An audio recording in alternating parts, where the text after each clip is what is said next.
Hello, welcome to Five Pillars of Aging. I'm Dr. Mary Flett. It's a Five Pillars of Aging mini course on aging in place. Here's what we'll look at in this mini course.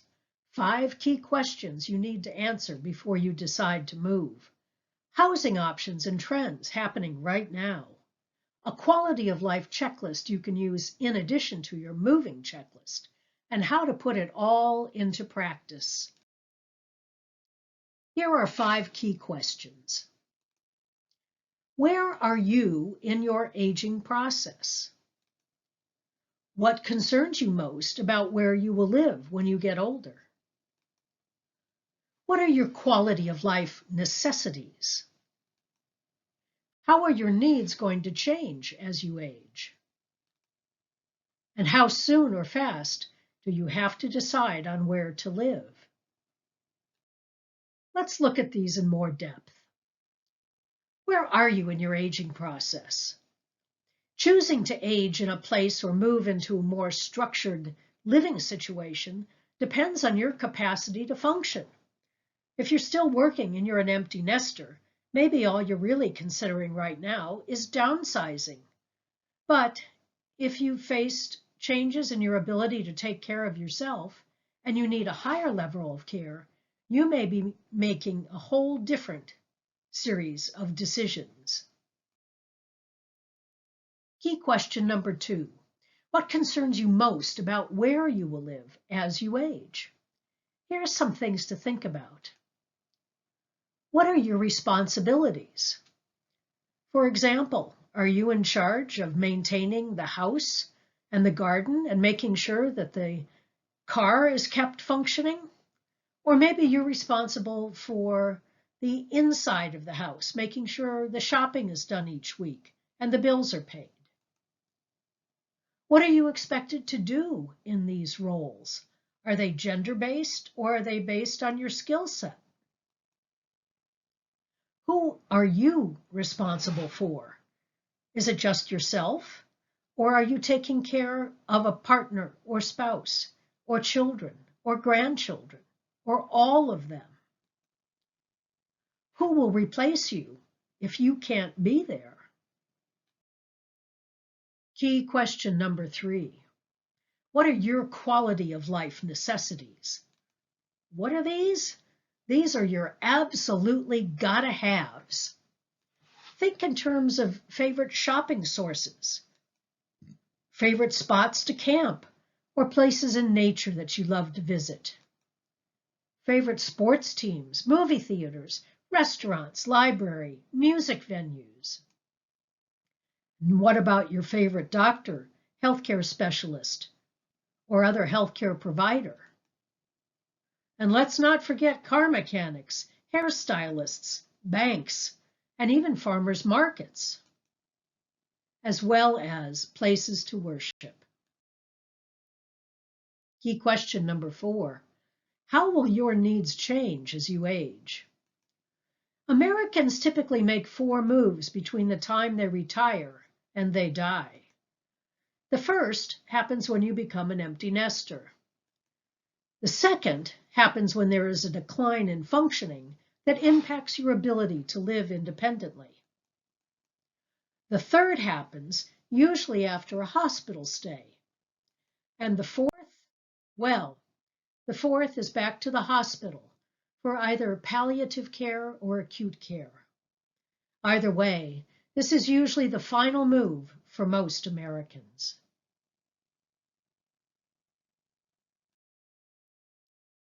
Key question number 5. How soon or how fast do you need to make a decision? If you have the luxury of deciding when and where to move, count yourself among the lucky. Too many will have to make this decision after something unexpected has happened. And that's not the best time to decide. Here are some housing options and trends that are currently available and or changing in the United States right now. Modifying your current home or aging in place has lots of benefits. There's much exciting technology that is available to make your home safe and to adapt to your changing needs as you age. And services can be brought to you. Another trend is in the co-housing movement or tiny home movement. Co-housing are intentional communities where people come together and share in the responsibilities and duties of maintaining the community and caring for each other. Tiny homes allow those of us who are eco-conscious to leave a very small carbon footprint. It's pared down to essentials and it's easy to maintain. 55 and older communities are the granddaddy of aging in place. These communities have been around since the early 1960s, and like those of us who occupy them, are aging themselves. The downside to 55 and plus communities is that it is age segregated. And while some people may prefer to be around people who are their own age, you miss out on other opportunities for staying engaged across the lifespan. The other advantage is you know what to expect when you move into one of these 55 and older communities. If your needs change and you need a higher level of care, you can choose from one of these three possibilities: assisted living and memory care, skilled nursing, or long-term care. Unfortunately, these three terms are often interchanged, and you do need to be aware of the differences between all three. For example, assisted living and memory care is very expensive and is usually not covered by Medicare. It does include congregate living, and while it may meet your needs, your basic needs for feeding and some limited care, it isn't the high level of care that you will find in a skilled nursing facility. There, you will find a place that is regulated by state and federal agencies. Stays are covered and regulated by Medicare, and it runs on a hospital model. Nurses are in charge of care, with physicians coming in on a daily, weekly, or monthly basis to oversee the work that's done and the care that is provided. Long-term care usually means a place you go to when you can no longer be cared for at home by yourself. Long-term care can happen in a nursing facility or in an assisted living or memory care facility. It can also be in a private home where caregivers are hired and brought in. Long-term care is expensive and may not be covered by Medicare or insurance. Long-term care facilities can be small homes, or they can be larger facilities. They can be both private and nonprofit. Assuming current occupancy and lifespan trends continue, very soon there won't be enough empty beds in any care facility or any places available in elder housing to move to. Aging in place may not be an option. It may be your only choice. So what does aging in place mean? Well, the best definition of this term has to do with making your living situation adapt to your changing needs. Sometimes this means adding handrails and improving lighting. Other times it means moving to a location already designed to address your needs. Typical reasons to move include being closer to children or grandchildren, being less expensive or having better tax advantages, and, of course, better climate. But typical reasons to stay include having your house paid off or low monthly payments, knowing where everything is, having roots in a community, as well as being the place that people come home to.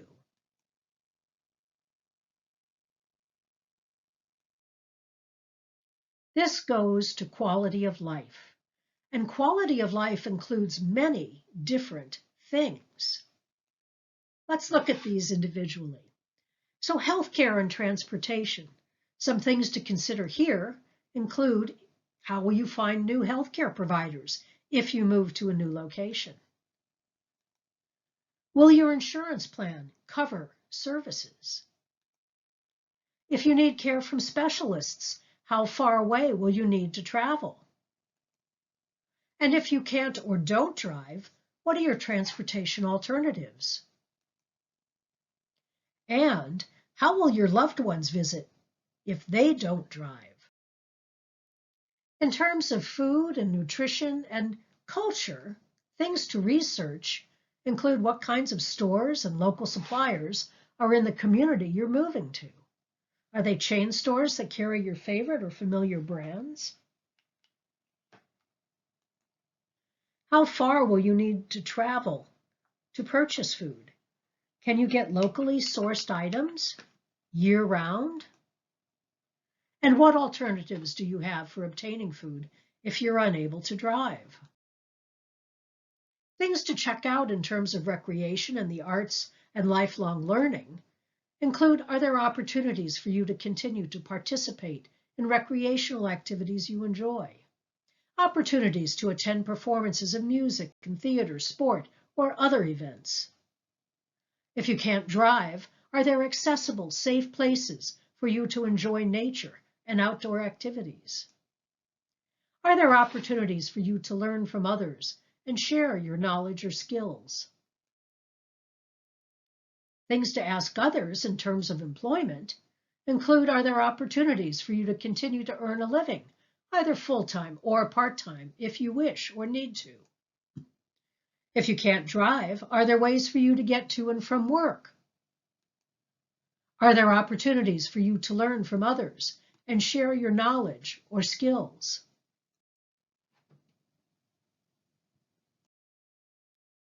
Things to assess in terms of spiritual life and faith-based communities.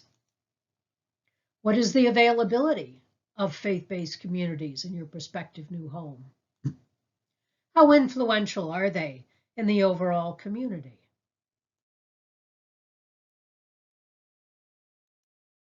When was the last time you lived with people who were not related to you?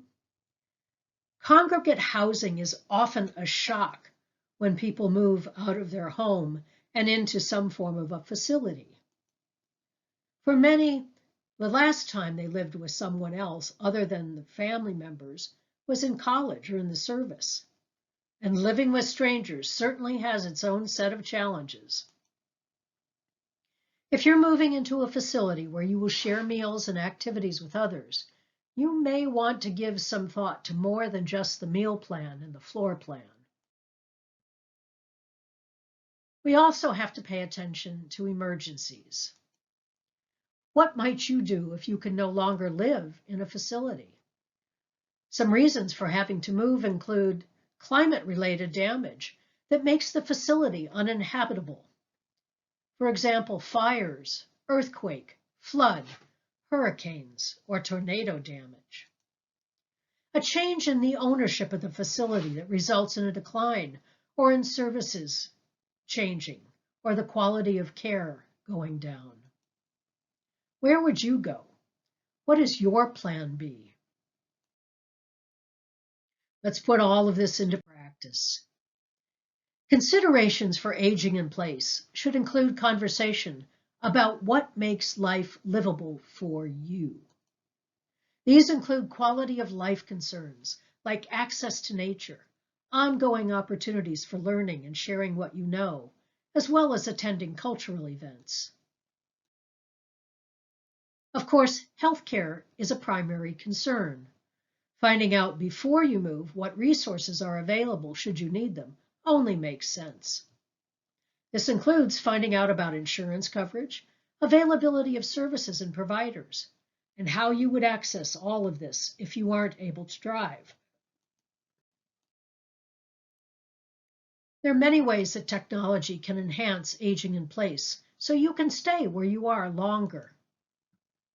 Modifying your home may in the long run be a better investment than moving to a new location where you will need to set up a network of care for yourself, your home, and your family.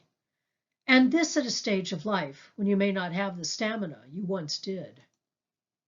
Still, there's no guarantee that you won't need to move sometime. So having a plan B, no matter where you live, is good advice. If you found this interesting, check out the full course, Aging in Place, on our website, fivepillarsofaging.com. There you will also find information on all our self-paced learning modules and virtual 5 Pillars of Aging groups. Thanks for watching.